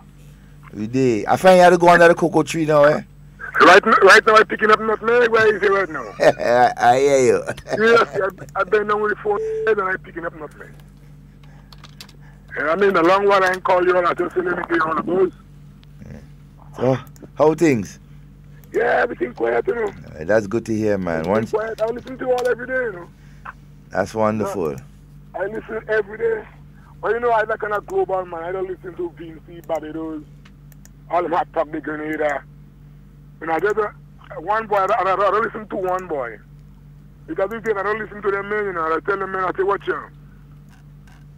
All you call him man Jonah, you know. We didn't call him man Jonah. So if you name him Jonah, basically you know he had to deliver. So what are you big fuss about? We didn't call him Jonah. And Jonah must deliver. When Jonah returned, they vex. Yeah, them will give the man the name, you know. We didn't give the man no name. They bless the man. You know what I mean? They bless him. No, you want to go and cuss him. It's too late. Let the man deliver his soul, yeah? All right, my brother. One love. Yeah, man. One love. Peace, yeah? Yeah. All right, the 4407377 and 347-329-3101. Good morning to all the senior citizens of our nation. Wherever you are, you know, in the kitchen, outside, relaxing, enjoying the beautiful sunshine, and so the breeze blowing, wherever you're in the city, on the bus, good morning to you, and want to make sure you have an enjoyable day. All right? Our police officers, you know, Sheldon, I must commend, and it must not go on, I mean, on mention. Our police officers did an excellent job as usual, right? When it comes to ensure about the traffic and security on a whole yesterday in the cricket, right? I mean, they were out there doing what needs to be done, right? And they were getting the cooperation of the citizens and so on, those who were, you know, that they engage and so on. And I really want to commend all the officers, the acting commissioner and all his personnel for ensuring that Grenada, right, was safe, peaceful, and lawful yesterday, as always. Good morning and welcome. Good morning, gentlemen. Good morning to you, Bish. How are you doing? How are you all doing, man? Oh, we are fine. Very well, very well. Well,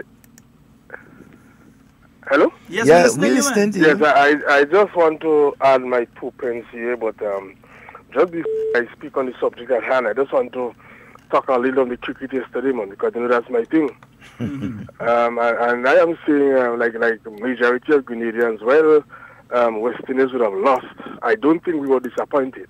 At all. Maybe to the fact that we lost, you know, but in terms of the game of cricket, because like I always say, cricket is a game which, you know, whether win or lose, it's a very nice game, and, you know, people who have passion for the game. At the end of the day, cricket won. But I believe in Grenada we had a wonderful game of cricket. And I don't think ever we are going to see another game like this in the near future. I mean, 808 runs scored in one day in a 50-over game. I mean, come on. That tells us something. That tells us something. And I must say here, despite what the West Indies team is going through at this time, if we look very good leading up to the World Cup. Trust me, I am satisfied that we are looking good leading up to the World Cup. Like I said, even yesterday, even before the game started yesterday, I said the disappointment I would have had. I don't know what I wouldn't have people like Andrew Russell on the bench and to play Bishop. I said so before the game started, and it ended up that way because, gentlemen, I am convinced in the dying moments of that game yesterday, Andrew Russell definitely would have made a difference with the bat. You know what? That's what under the bridge. However, we had a very good game, in my opinion. A very good turnout too. Support was there. Of course. The Grenadian people must be commended. Must be commended. Very good turnout. Very, very good turnout. You know, I mean, thousands of Grenadians. That tells us that the authorities will continue to give us games as we deserve.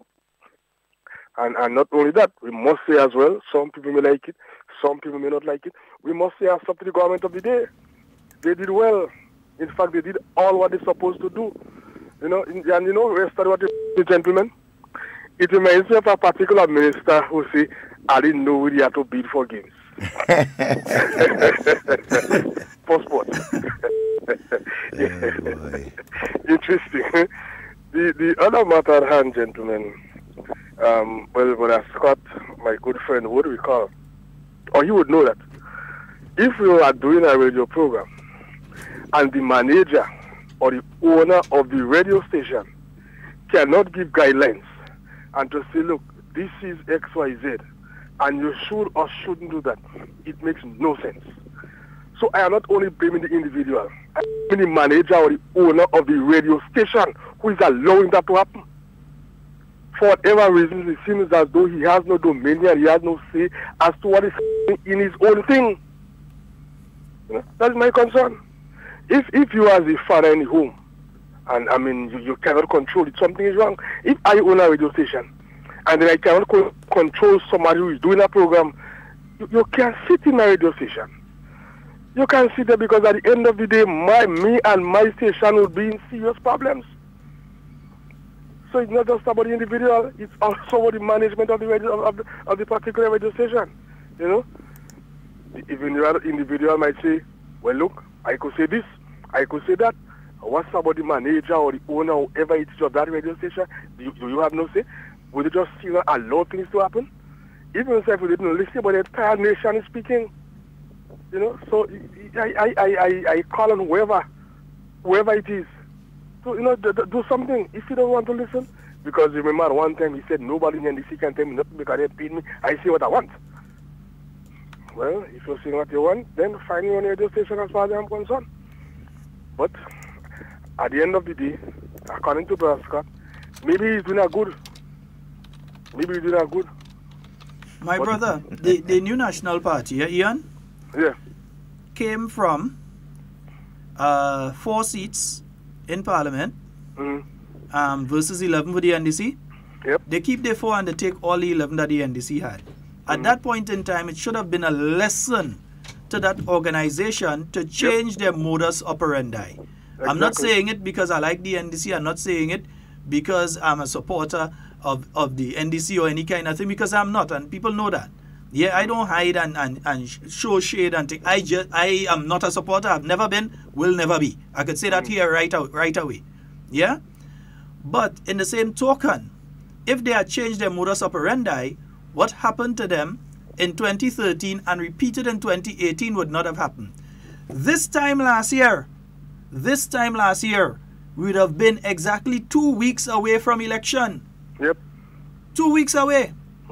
The same dum-dum was on radio telling people that they're going and win the election and they're winning all the seats and they're going and win at least 13 of the seats and they're within how much votes are taking Dr. Mitchell's seat. The same person who tell them that they're politically astute and they understand politics so much. They're from St. John. And instead of winning by less, you win by more in St. John.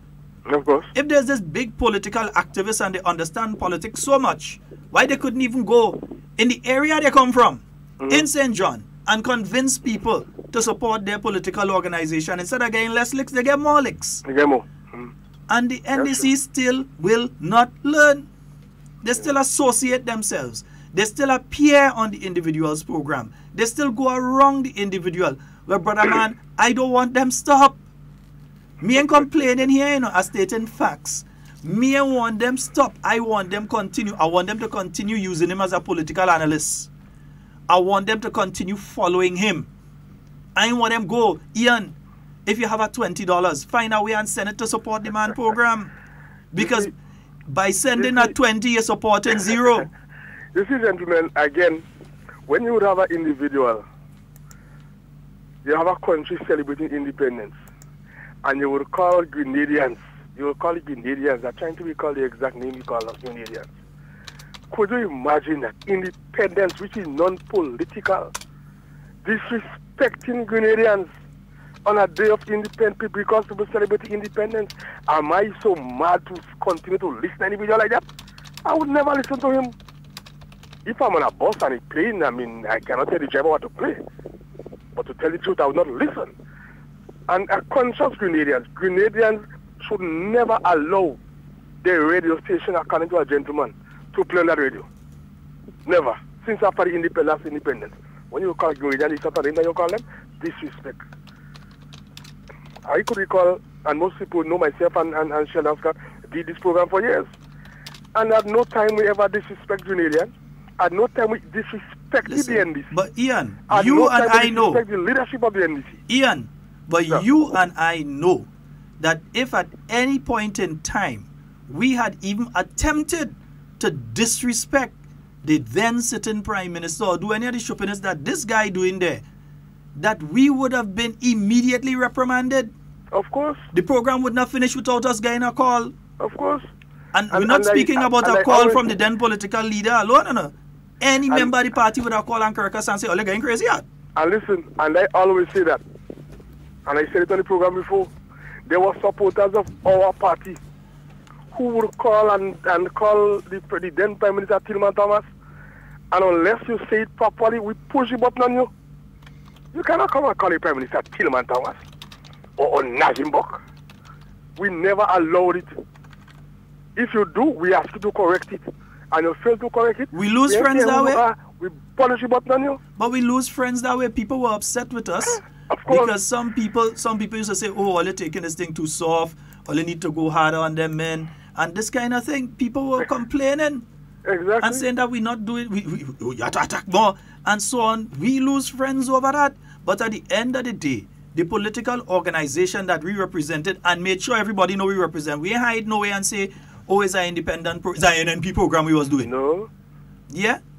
You had... No. Listen, and due to that is why you've been seeing the kind, and a lot of other, we ain't saying that's the only reason, but due to that sort of attitude is why the New National Party continues to grow. Well, the New National Party is inclusive. You have people who were hardcore in the NDC that in the New National Party now and accepted. You don't get on like that because somebody leave your organization, you want to cuss them and think. You want to go and think. Terence Forrester form his own political organization. You just hear us come here and call him all kind of name? You can't know. You just see us attacking him and saying, no, because that is not how we operate. That is not how we operate. Anyway, gentlemen, have an enjoyable day. Ian, you enjoy your day as well, brother. All right, boss. Take care. I know you love your... When we... Saraka? When? Tomorrow? Oh, yes, Friday, Yeah, it is tomorrow. Put you live and direct tomorrow? Oh, gosh. All right, my brother, you might see me. All right, my friend, take care. All right, man. All right, okay. Yeah, I forgot that, man. Yes, indeed. 4407-377. And 347-329-3101. All right. Sorry, I'm trying to deal with this. You realize I'm kind of... But we fast approaching the end of the but again, it's so important for us as a people to continue to be focused on what is important for us and not what other persons want you to believe. Know the facts. Know what is benefiting our country and what does not benefit our country. We cannot continue to allow persons to malign and disrespect persons and go unnoticed. Good morning and welcome. Good morning, Mr. Romain. Good morning, sir. And good morning to Mr. Scott. Good morning, sir. Well, I could tell you, while these folks are arguing over nothing, we are on the ground fertilizing the plants. And as a result of that, whenever they come to harvest and they realize there is no food for them, they turn around and they tell the hard-working people that, they're thieving this stuff. Now, listen, first of all, let me say, despite the fact that the first day of cricket had to be called off, the second day of the other matches, so to speak, turned out to be an excellent and exciting match, properly hosted.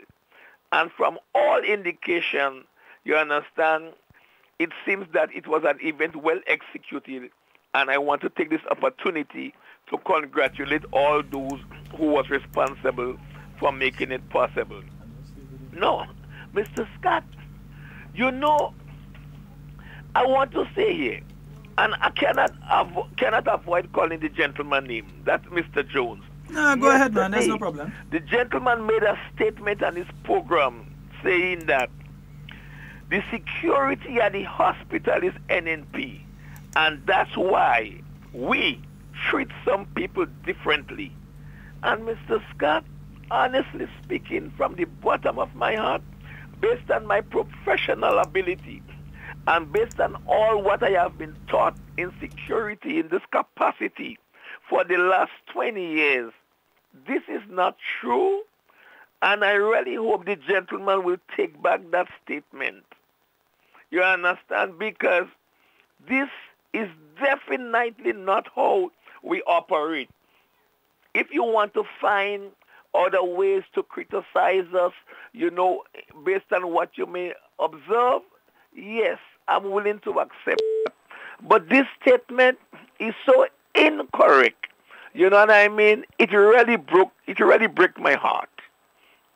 Now,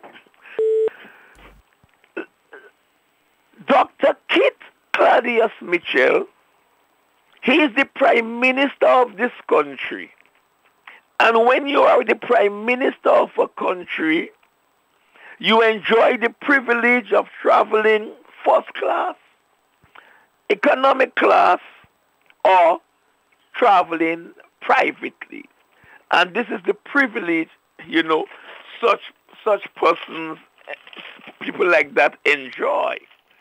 So wherever the Prime Minister would have been, and we are hosting a game like what we hosted yesterday in Grenada, and this man is such a cricket enthusiast, making every effort to get back here on time and to see the game, it's absolutely the right thing to do. But Ms. Devon, let me be honest with you, man.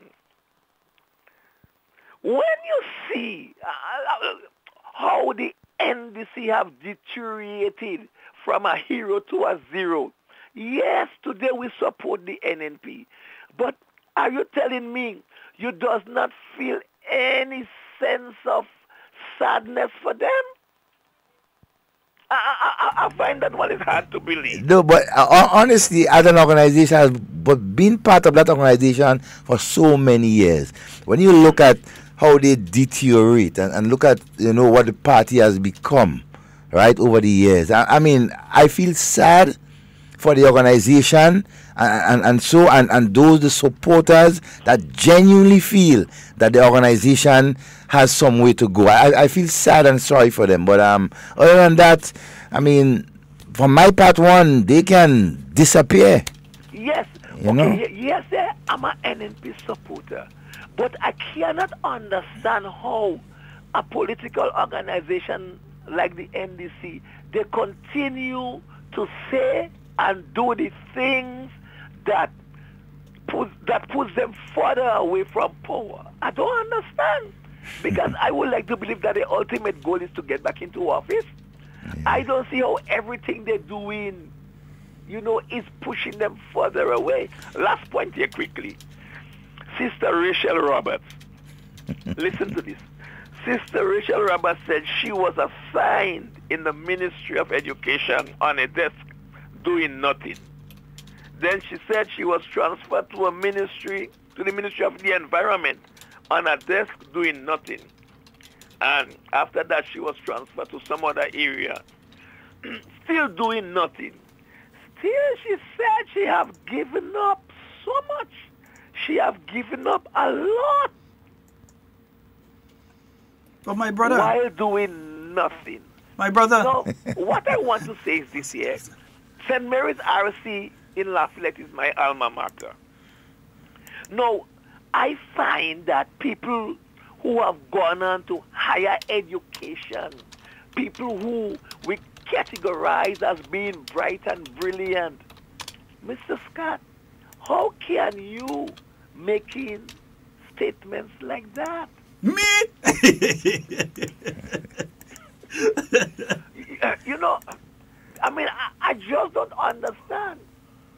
And Mr. Scott, listen to me. It doesn't matter whether it's an election is 1 year from now, 2 years from now, 3 years from now. It is unfortunate and it is unfair to the Grenadian people that our strongest opposition in this country is not giving the Grenadian people the opportunity to have a second look at them and look at them in a more positive light. Gentlemen, I trust you all will have a pleasant day. You too, my friend. All right. Thank you so very much. And folks, that's all the time we have for Hard Talk today. It's been wonderful being here with you. And whatever you say and do it safe and secure. I want to be speaking to and with you. Not about you. Love each and every one of you. We're going to give you the rundown again of the various tunes in the International Soca Monarch tomorrow night. Yeah, just a little over 24 hours. Yeah, it's a little over, under 48, but over 24 hours before the International Soca Monarch takes place down there in Trinidad. Yeah, and you remember this weekend we have the Junior Murray Cricket Classic. Right, and we also have the Docks Challenge Trophy cricket taking place at various locations. We'll be giving you all that information tomorrow again. Gotta run, gotta get out of here. Yeah, something I must go and deal with the kind of right now. So folks, peace out. Peace out. All right.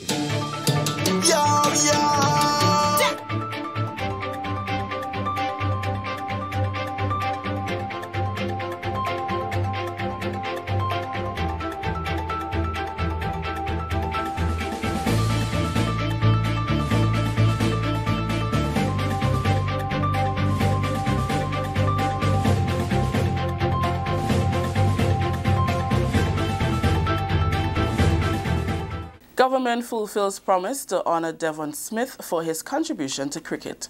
We'll have details to this story and more in the National Report.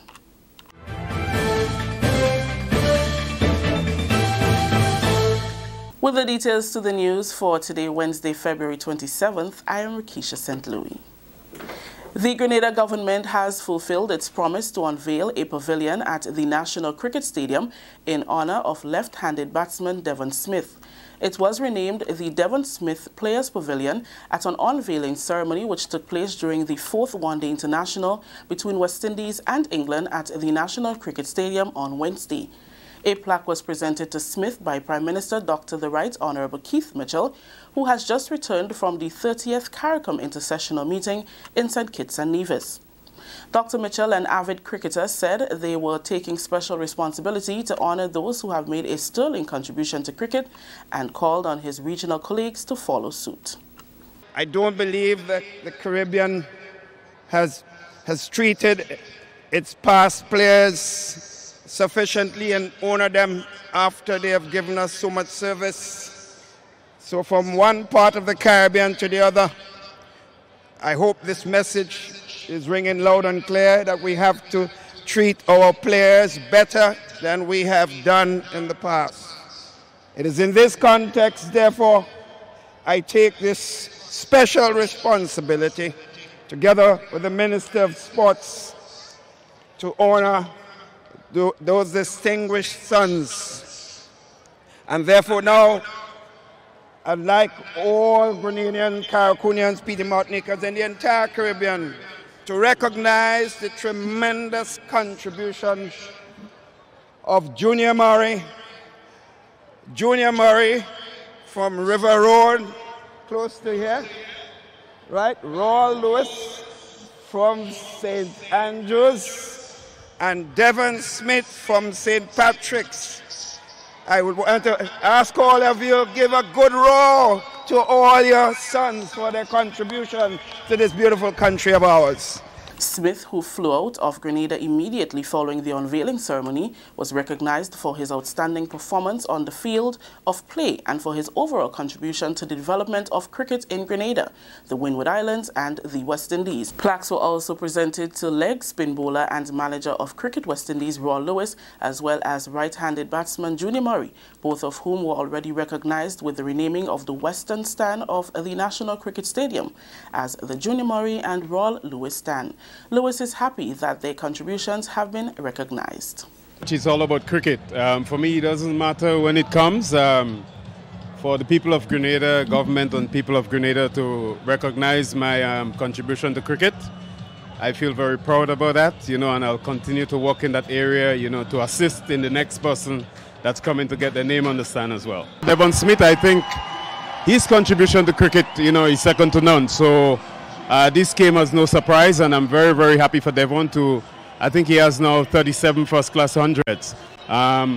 That's not something easy to achieve. I probably have about 3 or 4, so what he got today is of no surprise, and the government and people of Grenada must be commended. Sports Minister Senator Norland Cox says his government is only too happy to honor those who have made a significant contribution, not just to cricket, but other sporting disciplines. We know Junior is our first Grenadian who represented Grenada and West Indies cricket team, and that is significant. And every opportunity that we get to recognize his contribution to the game, we always do it. Everall, who is the manager now for West Indies cricket team, I think this is superb. He's doing an excellent job. We've been working with him for the past couple of months, and he has been outstanding.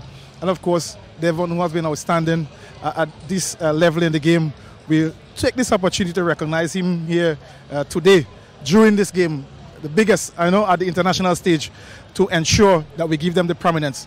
And we do that not only just for cricketers, but also for all our athletes. And so we are excited about that, and we believe that initiatives like this to recognize person for the contribution is important, and that will help also motivate our young cricketers who are on the field today during the break, kitty cricket. So we're wonderful.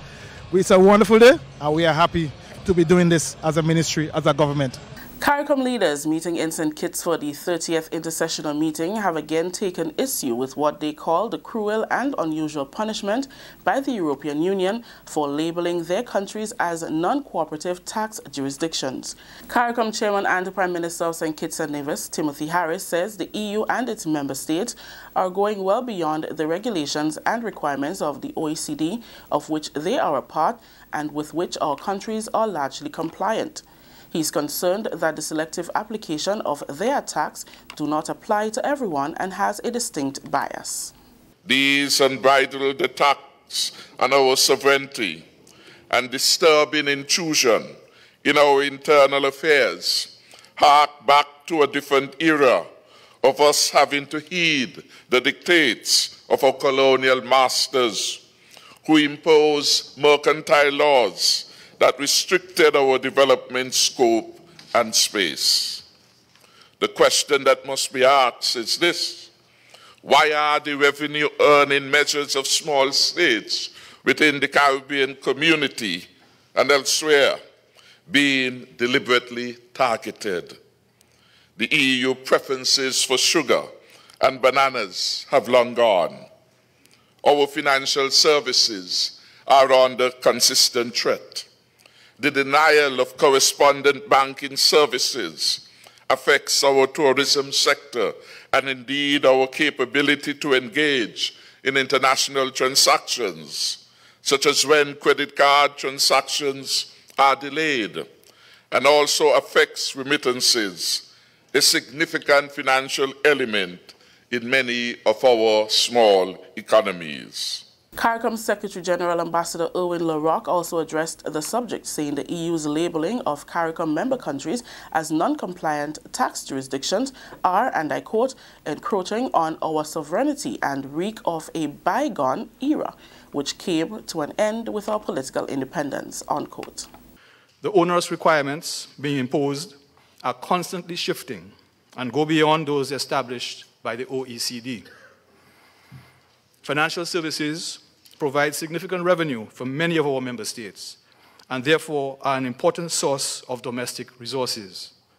The mobilization of domestic resources was recommended by the United Nations Addis Ababa Action Agenda as a major part of the finances needed to achieve the UN Sustainable Development Goals. Our member states are committed to accomplishing those goals, which would help us build resilience against our inherent vulnerabilities. But one may ask, is the aim of the EU to destroy the international financial services in our region? And if that is so, it would be a frontal attack on the economies of our affected member states. Ironically, A recent study by a tax specialist group pointed out that countries like ours, currently blacklisted by the EU, are responsible for just 1% of the financial services affecting EU member states. Last week, the Honorable Alan Chastney, Prime Minister of St. Lucia, led a CARICOM delegation to engage the EU on the issue. This is the National Report. We'll have more news after the break. The safety on our roads make this a major priority. Health of our people, a crucial necessity. Accidents happen when road users are either irresponsible or inconsiderate in one way or the other. Play your part. Reduce your speed. Be attentive. It is your personal responsibility. Let 2017 be the start of no more road fatalities. Be safe, be seen, be smart. So let's wise up as a nation. Get to your destination safe.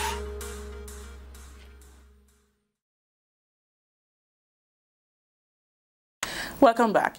It was an evening of pure mass and culture as everything Grenadian was on show during the Taste of Spice event organized by the Grenada Cultural Foundation and the Spice Mass Corporation.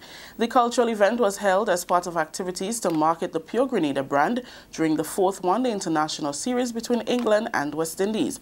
The Carnage came alive on Wednesday with jab jab, shotney, Shakespeare and fancy mass, local cuisine, still pan music and performances by local artists, all displayed for locals and foreigners. Here are some highlights. In case this is your first time and you wonder what's coming across there right now, it's called jab jab. It's called jab jab. It's different from all different kind of masses you've ever seen before. Yes! Yes! Hey! Hey!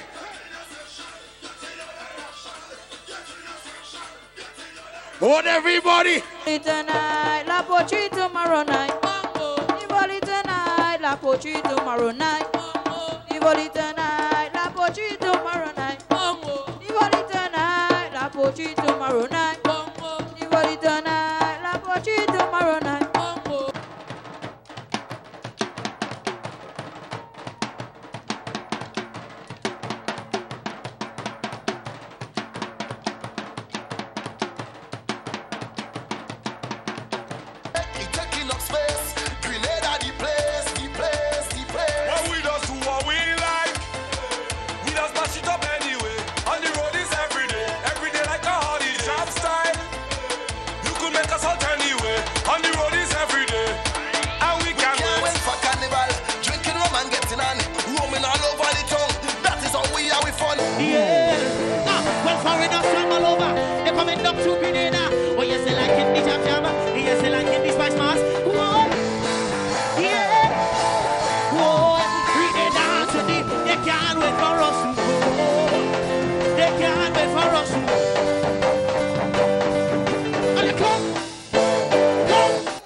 This song. You play your part and you still playing your part. Yes, I love you for me. Mommy, you yellow son, love your bad. Won't wait till you depart. You say this one for me. Say from a king to a queen. I say come let me reap the rewards of your labor. Go on live your dream. I say you are the queen of the kingdom. That story just ended the National Report for today, Wednesday, February 27th. Recapping the top story. Government fulfills promise to honor Devon Smith for his contribution to cricket. On behalf of all those who made this newscast possible, I am Rikisha St. Louis saying thank you for joining us. Until next time.